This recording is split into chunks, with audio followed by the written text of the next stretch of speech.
Hey guys, I'm Mark from Spot and welcome to week 8 of the Premier League review. We are back after the international break, so if you are new to the series, what we do is we take a look at the past set of Premier League results, we take a look at the Premier League table, and we finish off by looking at the Premier League top goal scorers. So here is the past set of Premier League results. These games were played on Saturday the 14th, Sunday the 15th, and Monday the 16th of October 2017. Next to the games are the times in this video, so if you want to hear about a specific game, just go to the time next to the match and you will skip out all the other crap. But without further ado, let's get into our first game. We start with Manchester City versus Stoke. Right then, strap yourselves in. Man City took the lead in the 17th minute when Gabriel Jesus got his 6th goal of the season. It started with Kevin De Bruyne as he played a lovely ball into the box and the Brazilian got ahead of his man and poked the ball into the net. And 2 minutes later, Manchester City got their second, yet again another goal started with Kevin De Bruyne, and this was pass of the season. A no-look pass from the Belgian as he looked one way, played it the other. The pass was to Leroy Sané and the German squared the ball into the box, and on the end of it was Raheem Sterling who slotted in. And Man City got their third 10 minutes later when David Silva got on the score sheet. It started with Gabriel Jesus and Leroy Sané passing it around the Stoke right back, and it ended with Sané pulling the ball back for David Silva. The Spaniard does lose his footing, but he recovers well to quickly get back up and strike the ball low into the net. But Stoke would pull one back on the brink of half-time when Mame Diouf reduced the deficit to 2. It came when Jesse Rodriguez laid it off nicely to Diouf, who drove the ball home via a deflection off of Fabian Delph. And Stoke got another one in the 47th minute when Kyle Walker inadvertently put the ball in his own net. It came when Stoke debutant Tom Edwards tanked his way down the right-hand side before putting an inviting cross into the box, and on the end of it was Mame Diouf, whose effort sees itself deflected off of Kyle Walker's thigh, hit the post and go in. But Man City would pull away again as they got their 4th when Gabriel Jesus got his 2nd in the match. Yet again, Kevin De Bruyne got the assist as he zipped the ball across the floor and Gabriel Jesus was running in and he struck it high past the reach of Jack Butland. And Man City got another one when Fernandinho got a goal. This was an absolute rocket. Nothing more than I can add for this goal other than that Jack Butland had no chance. The Brazilian had the ball and you'd think that the ball called his mother or something, the way he smacked it. He smashed it straight to the top corner for Man City's 5th. I lost count there. Manchester City got another one, and this time it was Leroy Sané. Kevin De Bruyne with another assist, and he cut the defence in half as he threaded the ball through to Sané on the edge of the 6-yard box, and the German simply tapped home. And Man City got their 7th, yes, 7th in the 80th minute. Raheem Sterling assisted this one. He fed the ball through to Bernardo Silva, who poked home. And that is how the game ended. What can I add? I can't really say, oh, it was a close one, because it wasn't. Man City smashed Stoke, who had really no chance. It looked like the second half could have been an interesting run when Stoke made it 3-2, but Man City pulled away, and I think they pulled a little too hard, because when Stoke was crying on the floor telling Man City to stop, Man City just kept on going, and now Stoke have to go to therapy because they have mental scars. I'm sorry, that metaphor got really dark. Anyway, Man City deserved winners in the end. And we move on to Crystal Palace versus Chelsea. Right, how many did Palace lose by this? Wait, what? Palace scored a goal. Palace scored a goal. Palace scored a goal. Run away. The end is nigh. Well, they didn't really score because it was an own goal. It came when Andros Townsend cut inside, and thanks to a little nip off of Jeffrey Schlupp, the ball fell to Yohan Cabaye. He chested the ball down and it trickled over the line, but in the midst of all that, it took a deflection off of Cesar Azpilicueta and it went down as an own goal. The lead didn't last very long though, it was only 5 minutes later, Taimui, I can't see his first name, Bakayoko got the equaliser. It came from a corner as Cesc Fabregas put the ball into the box, and on the end of it was Bakayoko, who rose higher than everyone else, and he headed the ball past the keeper and into the back of the net. Everyone stay calm. Palace scored again. Palace scored, and this time it was an actual Palace player. Everybody get down, put your head between your legs and kiss your ass goodbye. The world is ending. Mamadou Sakho started the move as he gave the ball to Wilfried Zaha. Zaha had like 3 or 4 Chelsea players around him, but they didn't do anything. They were just jogging alongside him. So he weaved his way past them before sliding the ball past Courtois. And that's how the game ended. A very big win for Palace, and that might give them a little bit of confidence to go on and actually start to perform. Wilfried Zaha's return for Palace seemed to really kick them up the arse, and he gave them an injection of life. Football is a very weird game, where the bottom of the league, with no goals, no points, no wins, can come together and beat the reigning champions. And we move on to Southampton versus Newcastle. Newcastle took the lead in the 20th minute. It was a bit of a weird one, as Christian Atsu's shot is blocked by Maya Yoshida. Fraser Foster did dive to his right, expecting the shot, but nothing came. The ball did drop to Isaac Hayden, who put his laces through it from 25 yards out, and the ball fizzed into the back of the net. Like I said, It was a weird one, but it was weird because for Hayden's shot, Forster just didn't do anything.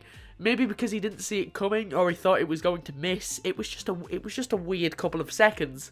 But 5 minutes into the second half, Southampton levelled the game when Manolo Gabbiadini got his second of the season. It was a lovely attacking display from the Italian, but some shoddy defensive work from the Toon. It started with a long ball over the top and it ended up with Gabbiadini, who was facing the corner flag with plenty of Newcastle defenders there to greet him, but for some reason they let him dribble away from goal to the edge of the box. It didn't look like there was any danger, but then he hit the ball low and hard into the net from 20 yards out. I don't know how he managed to get that. Somebody should have stopped him. But literally 90 seconds later, Newcastle retook the lead through Ayoze Perez. And yet again, it was some bad goalkeeping by Fraser Forster. It started with Perez, who hit the ball from about 20 yards out, and the best the keeper could do is push it out straight into the path of Perez, who kept on running, and he finished from a tight angle. And Southampton got the perfect chance to level the game up again when they were given a penalty in the 75th minute. A very sloppy penalty giveaway as the ball was going out, but Shane Long doesn't know when to quit as he sees Newcastle defender Florian Lejeune coming in, so Long poked the ball past him and Florian dived in, and it's a stonewall penalty. Manolo Gabbiadini stepped up to take it and the Italian pelted it into the corner for his second of the match. And that was how the game ended. A great second half. It was a pretty slow first half, but thankfully the game got a boost of energy in the second. Fraser Forster will be disappointed that he let those 2 goals in, but judging by everything, I'd say a point apiece is a fair result. And we move on to Watford versus Arsenal. It took until the 40th minute for one of these teams to find the net, and it was Arsenal who got the first goal. It came from the first corner of the game that Granit Xhaka takes, and on the end of it was the BFG, who headed into the back of the net for his first Premier League goal since December 2013. I'd just like to point out that the BFG is per Mertesacker. I just realised that I've wrote that, but some people might not know who I mean when I say the BFG. It's the big German, it's per Mertesacker. Now you know. The man who runs like a dinosaur. And Watford got the perfect chance to level the scoring when they were awarded a penalty. It was Bellerin on Richarlison, and I've seen a lot of people saying that this was a dive, and I'm going to put my neck on the line here and say it wasn't a dive.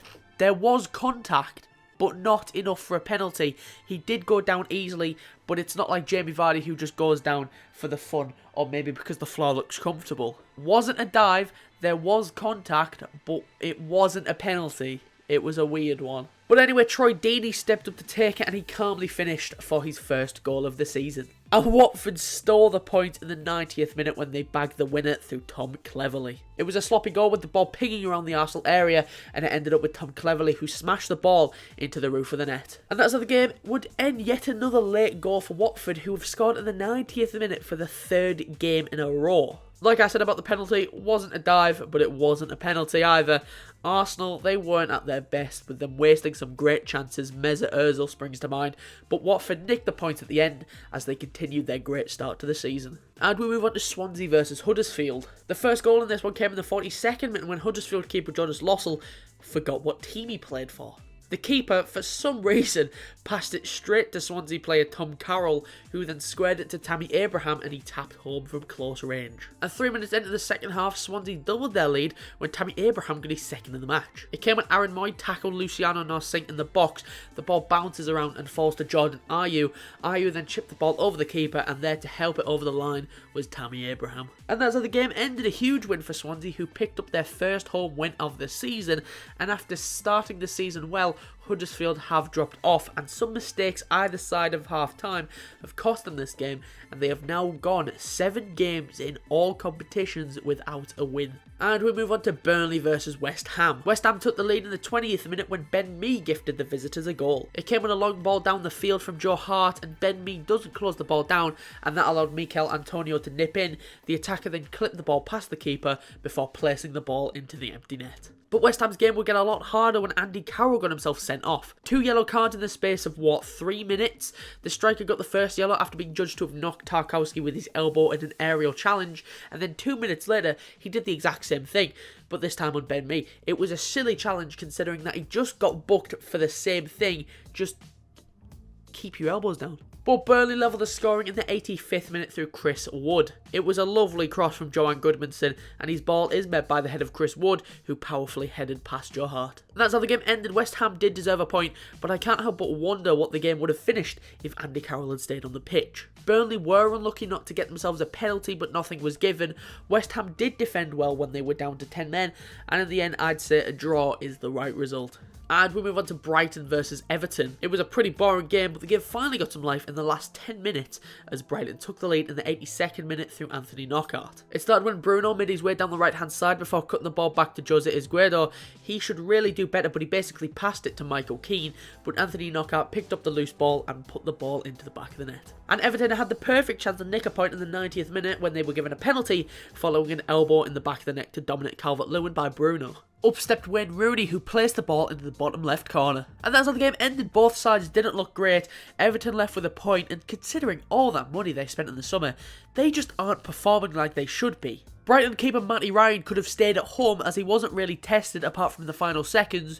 A point apiece though will probably suit both teams. And we move on to Leicester versus West Brom. It was a very boring first half and most of the second half as well, but we got a little bit of quality in the 63rd minute when Nasser Chadli put West Brom ahead. Unsurprisingly, it came from a set piece, but normally West Brom cross it in, but not this time. West Brom had a free kick about 30 yards out from goal. Nasser Chadli stepped up to take it and he curled the ball around the wall and straight into the corner. But Leicester levelled the scoring in the 80th minute when Riyad Mahrez grabbed the equaliser. In a game of poor crosses, finally, Ben Chilwell put a decent cross into the box and it finds Islam Slimani at the back post. The substitute headed it down to his fellow Algerian and Mahrez chested it down before thumping it into the far corner of the net. And that's how the game ended. It was a very dull game with the only two moments of quality getting the goals. A point for both teams isn't enough to lift the former champions out of the relegation zone, but it is probably the right result. And we move on to Tottenham versus Bournemouth. It was a quiet first half, but Bournemouth did have the better chances. Harry Kane had a decent chance, but it was easily dealt with. But Tottenham took the lead 2 minutes into the second half. It was some poor defence from Bournemouth as Christian Eriksen easily skipped past the challenge before he curled the ball into the bottom corner. And that's how the game ended. Tottenham finally have their first win at their temporary home this season after 4 tries. Bournemouth pushed and pushed, but they couldn't find a way through, and Christian Eriksen's goal was the difference in a tightly fought contest. And finally, we've got Liverpool versus Manchester United. 0-0. Liverpool should have won, but a world-class save from David De Gea kept the chance out. Like always against the big teams, Man United just had no desire to go forward. They had one shot on target in the entire game. They had 0 shots in the entire second half. Liverpool were on the upper hand for the majority of the game, but wastefulness in front of goal has cost Liverpool yet again, as they have only won once in 8 games. So that's all the games I've got for you this week. Before we go, let's take a look at the Premier League table and top goal scorers. Starting off with the Premier League table. Start with the top 5, and as you can see, Manchester City are top after putting 7 past Stoke. Manchester United are second after they've settled for a point at Anfield. Tottenham are third following their first home win of the season. Watford climb into the top 4 following their late win against Arsenal, and Chelsea make up the top 5 despite their unexpected loss against Crystal Palace. Moving on to the bottom 5, and Crystal Palace are dead last after picking up their first win of the season against the reigning champions. Bournemouth are 19th after they were beat by Tottenham. Leicester make up the relegation zone after picking up a point against West Brom. Stoke are 17th after being smashed by Manchester City, and Everton make up the bottom 5 following their draw at Brighton. Moving on to the top goal scorers, as you can see, Romelu Lukaku is on top. He didn't score this week. He's on 7 goals and 1 assist. Second is Sergio Aguero on 6 goals and 3 assists. Raheem Sterling and Alvaro Morata are joint third, both on 6 goals and 2 assists. And making up the top 5 is Gabriel Jesus after his double against Stoke put him up to 6 goals and 1 assist. Right, so that's all I've got for you this week. If you did enjoy it, be sure to leave a like and subscribe, and I'll be back next Tuesday for the next episode of the Premier League Review. If you want to follow us on Twitter to stay up to date when we upload a video or go live, you can. The link is in the description, or it's at portionofsport_. If you want to follow me on Twitter or subscribe to my personal YouTube channel, the links to those are in the description as well, or my channel should be popping onto your screen round about now. But anyway, thanks for watching. Be sure to leave a like and subscribe if you are new. I've been Mark from A Portion of Sport,